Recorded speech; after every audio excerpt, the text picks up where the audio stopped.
Operation सिंदूर ये सिर्फ नाम नहीं है। ये देश के कोटि कोटि लोगों की भावनाओं का प्रतिबिंब है। ऑपरेशन सिंदूर न्याय की अखंड प्रतिज्ञा है। नमस्कार। हम सभी ने बीते दिनों में देश का सामर्थ्य और उसका संयम दोनों देखा है। मैं सबसे पहले भारत की पराक्रमी सेनाओं को, सशस्त्र बलों को, हमारी खुफिया एजेंसियों को, हमारे वैज्ञानिकों को, हर भारतवासी की तरफ से सैल्यूट करता हूं। हमारे वीर सैनिकों ने ऑपरेशन सिंदूर के लक्ष्यों की प्राप्ति के लिए असीम शौर्य का प्रदर्शन किया। मैं उनकी वीरता को, उनके साहस को, उनके पराक्रम को आज समर्पित करता हूं हमारे देश की हर माता को, देश की हर बहन को और देश की हर बेटी को ये पराक्रम समर्पित करता हूं। साथियों, 22 अप्रैल को पहलगाम में आतंकवादियों ने जो बर्बरता दिखाई थी, उसने देश और दुनिया को झकझोर दिया था। छुट्टियां मना रहे निर्दोष मासूम नागरिकों को धर्म पूछकर उनके परिवार के सामने, उनके बच्चों के सामने बेरहमी से मार डालना, यह आतंक का बहुत विभत्स चेहरा था, क्रूरता थी। ये देश के सद्भाव को तोड़ने की घिनौनी कोशिश भी थी। मेरे लिए व्यक्तिगत रूप से ये पीड़ा बहुत बड़ी थी। इस आतंकी हमले के बाद सारा राष्ट्र, हर नागरिक, हर समाज, हर वर्ग, हर राजनीतिक दल एक स्वर में आतंक के खिलाफ कड़ी कार्रवाई के लिए उठ खड़ा हुआ। हमने आतंकवादियों को मिट्टी में मिलाने के लिए भारत की सेनाओं को पूरी छूट दे दी और आज हर आतंकी,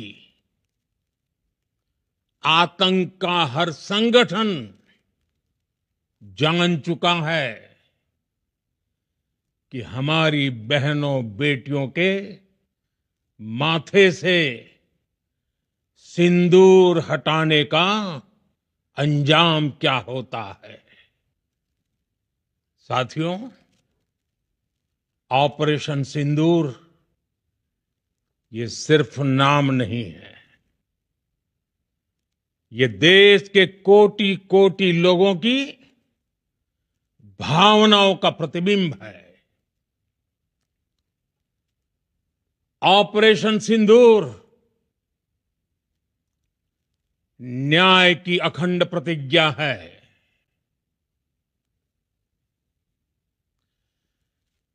6 मई की देर रात, 7 मई की सुबह पूरी दुनिया ने इस प्रतिज्ञा को परिणाम में बदलते देखा है। भारत की सेनाओं ने पाकिस्तान में आतंक के ठिकानों पर, उनके ट्रेनिंग सेंटर्स पर सटीक प्रहार किया। आतंकियों ने सपने में भी नहीं सोचा था कि भारत इतना बड़ा फैसला ले सकता है।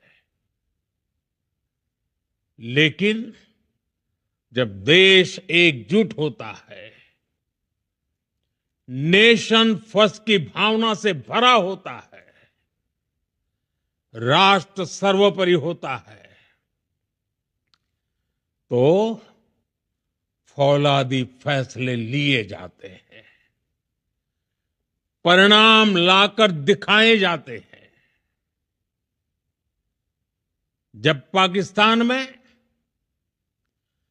आतंक के अड्डों पर भारत की मिसाइलों ने हमला बोला, भारत के ड्रोन्स ने हमला बोला, तो आतंकी संगठनों की इमारतें नहीं, बल्कि उनका हौसला भी थर्रा गया। बहावलपुर और मुरिद के जैसे आतंकी ठिकाने एक प्रकार से ग्लोबल टेररिज्म की यूनिवर्सिटीज रही है। दुनिया में कहीं पर भी जो बड़े आतंकी हमले हुए हैं, चाहे 9/11 हो, चाहे लंदन ट्यूब बॉम्बिंग हो, या भारत में दशकों से जो बड़े बड़े आतंकी हमले हुए हैं, उन सब के तार कहीं ना कहीं आतंक के इन्हीं ठिकानों से जुड़ते रहे हैं। आतंकियों ने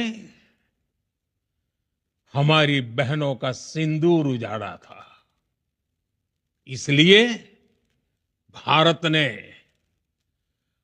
आतंक के ये हेडक्वार्टर्स उजाड़ दिए। भारत के इन हमलों में 100 से अधिक खूंखार आतंकवादियों को मौत के घाट उतारा गया है। आतंक के बहुत सारे आका बीते 2.5-3 दशकों से खुलेआम पाकिस्तान में घूम रहे थे, जो भारत के खिलाफ साजिशें करते थे। उन्हें भारत ने एक झटके में खत्म कर दिया। साथियों, भारत की इस कार्रवाई से पाकिस्तान घोर निराशा में गिर गया था, हताशा में गिर गया था, बौखला गया था। और इसी बौखलाहट में उसने एक और दुस्साहस किया। आतंक पर भारत की कार्रवाई का साथ देने के बजाय पाकिस्तान ने भारत पर ही हमला करना शुरू कर दिया। पाकिस्तान ने हमारे स्कूलों, कॉलेजों को, गुरुद्वारों को, मंदिरों को, सामान्य नागरिकों के घरों को निशाना बनाया। पाकिस्तान ने हमारे सैन्य ठिकानों को निशाना बनाया। लेकिन इसमें भी पाकिस्तान खुद बेनकाब हो गया। दुनिया ने देखा कि कैसे पाकिस्तान के ड्रोन्स, पाकिस्तान की मिसाइलें भारत के सामने तिनके की तरह बिखर गई। भारत के सशक्त एयर डिफेंस सिस्टम ने उन्हें आसमान में ही नष्ट कर दिया। पाकिस्तान की तैयारी सीमा पर वार की थी, लेकिन भारत ने पाकिस्तान के सीने पर वार कर दिया। भारत के ड्रोन्स, भारत की मिसाइलों ने सटीकता के साथ हमला किया। पाकिस्तानी वायुसेना के उन एयरबेस को नुकसान पहुंचाया, जिस पर पाकिस्तान को बहुत घमंड था। भारत ने पहले 3 दिनों में ही पाकिस्तान को इतना तबाह कर दिया जिसका उसे अंदाजा भी नहीं था। इसलिए भारत की आक्रामक कार्रवाई के बाद पाकिस्तान बचने के रास्ते खोजने लगा। पाकिस्तान दुनिया भर में तनाव कम करने के लिए गुहार लगा रहा था, और बुरी तरह पीटने के बाद इसी मजबूरी में 10 मई की दोपहर को पाकिस्तानी सेना ने हमारे डीजीएमओ को संपर्क किया। तब तक हम आतंकवाद के इंफ्रास्ट्रक्चर को बड़े पैमाने पर तबाह कर चुके थे। आतंकियों को मौत के घाट उतार दिया गया था। पाकिस्तान के सीने में बसाए गए आतंक के अड्डों को हमने खंडहर बना दिया था। इसलिए जब पाकिस्तान की तरफ से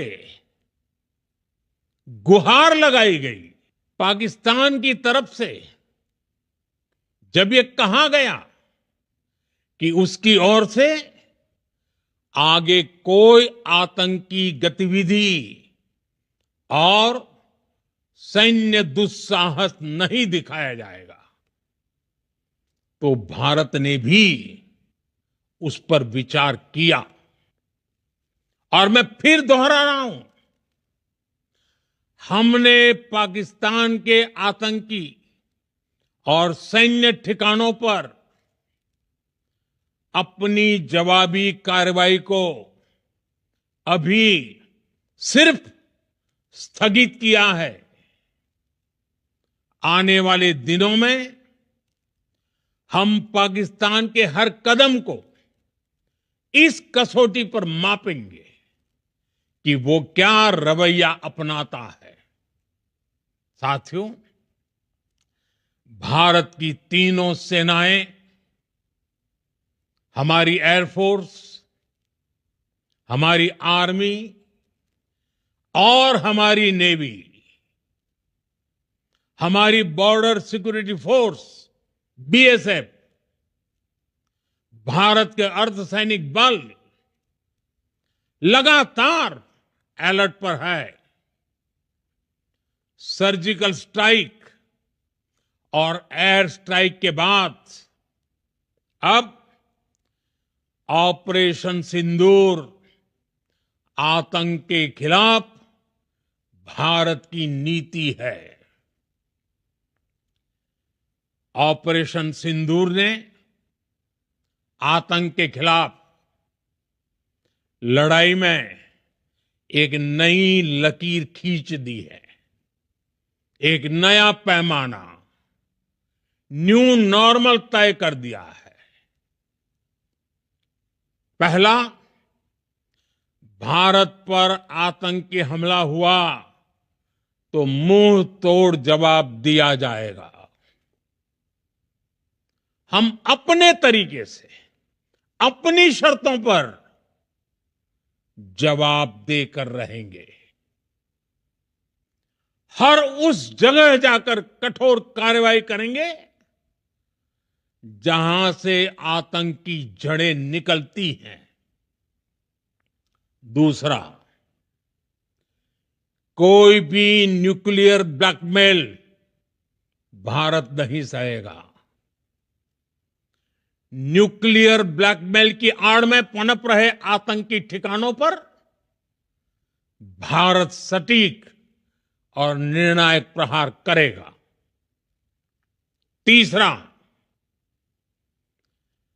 हम आतंक की सरपरस्त सरकार और आतंक के आकाओं को अलग अलग नहीं देखेंगे। ऑपरेशन सिंदूर के दौरान दुनिया ने पाकिस्तान का वो घिनौना सच फिर देखा है, जब मारे गए आतंकियों को विदाई देने पाकिस्तानी सेना के बड़े बड़े अफसर उमड़ पड़े। स्टेट स्पॉन्सर्ड टेररिज्म का ये बहुत बड़ा सबूत है।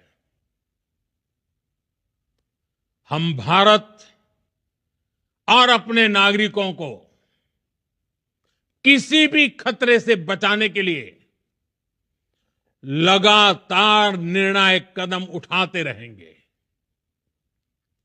साथियों, युद्ध के मैदान पर हमने हर बार पाकिस्तान को धूल चटाई है और इस बार ऑपरेशन सिंदूर ने नया आयाम जोड़ा है। हमने रेगिस्तानों और पहाड़ों में अपनी क्षमता का शानदार प्रदर्शन किया और साथ ही न्यू एज वॉरफेयर में भी अपनी श्रेष्ठता सिद्ध की। इस ऑपरेशन के दौरान हमारे मेड इन इंडिया हथियारों की प्रामाणिकता सिद्ध हुई। आज दुनिया देख रही है 21वीं सदी के वॉरफेयर में made in India defence equipments, इसका समय आ चुका है। साथियों, हर प्रकार के आतंकवाद के खिलाफ हम सभी का एकजुट रहना, हमारी एकता हमारी सबसे बड़ी शक्ति है। निश्चित तौर पर ये युग युद्ध का नहीं है, लेकिन ये युग आतंकवाद का भी नहीं है। टेररिज्म के खिलाफ जीरो टॉलरेंस, ये एक बेहतर दुनिया की गारंटी है। साथियों, पाकिस्तानी फौज, पाकिस्तान की सरकार जिस तरह आतंकवाद को खाद पानी दे रहे हैं, वो एक दिन पाकिस्तान को ही समाप्त कर देगा।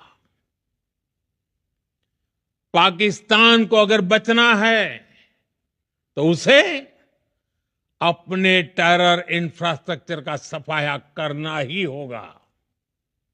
इसके अलावा शांति का कोई रास्ता नहीं है। भारत का मत एकदम स्पष्ट है।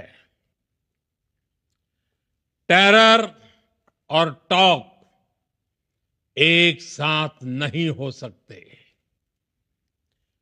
टेरर और ट्रेड एक साथ नहीं चल सकते और पानी और खून भी एक साथ नहीं बह सकता। मैं आज विश्व समुदाय को भी कहूंगा, हमारी घोषित नीति रही है, अगर पाकिस्तान से बात होगी तो टेररिज्म पर ही होगी। अगर पाकिस्तान से बात होगी तो पाक ऑक्युपाइड कश्मीर, पीओके, उस पर ही होगी। प्रिय देशवासियों, आज बुद्ध पूर्णिमा है। भगवान बुद्ध ने हमें शांति का रास्ता दिखाया है। शांति का मार्ग भी शक्ति से होकर जाता है। मानवता शांति और समृद्धि की तरफ बढ़े, हर भारतीय शांति से जी सके, विकसित भारत के सपने को पूरा कर सके, इसके लिए भारत का शक्तिशाली होना बहुत जरूरी है। और आवश्यकता पड़ने पर इस शक्ति का इस्तेमाल भी जरूरी है। और पिछले कुछ दिनों में भारत ने यही किया है। मैं एक बार फिर भारत की सेना और सशस्त्र बलों को सैल्यूट करता हूं। हम भारतवासी के हौसले, हर भारतवासी का एकजुटता का शपथ, संकल्प, मैं उसे नमन करता हूं। बहुत बहुत धन्यवाद। भारत माता की जय। भारत माता की जय। भारत माता की जय।